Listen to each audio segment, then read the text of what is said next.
Hello and welcome back to Vlogmas. Welcome back to our little corner in front of the fire. We are going to talk about whether you can trust me. Can you trust wedding planners? It's a very juicy topic. Let's get into it. Can you trust wedding planners? So I think behind this question, the question behind the question is, does your wedding planner have your best interest when you hire them, essentially, right? Are they just buttering their own slice of toast? Or are they making sure that your bread is buttered? You know what I'm saying? Like, are they just filling their own pockets with all of the commissions that they are making from the suppliers that they recommend? Or are they actually making sure that the supplier is perfect for you in every single way? Are they, banging down every door and looking in every nook and cranny to try and get you what you want? And the thing is the answer is it depends on who you hire. There are trustworthy wedding planners, there are untrustworthy wedding planners, and that is the case in every single job, right? There are coaches that are fantastic, amazing coaches that will take you to the next level and beyond.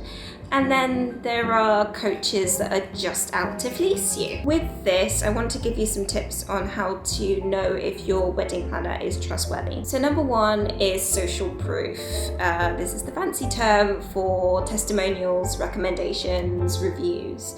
Does your planner have any? If they don't have any public testimonials, which some don't, that's fine, then could they put you in touch with a former couple of theirs, or if they haven't done any solo weddings yet, a former employer or something like that, where they can actually vouch for that person.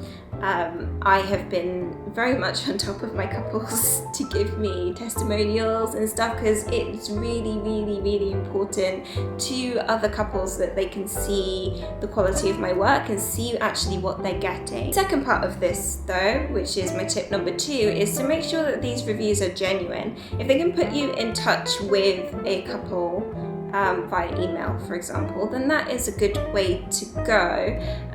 If you're looking at reviews on Google and stuff, make sure that it is a private person and that can give a certain level of detail on how that planner worked with them.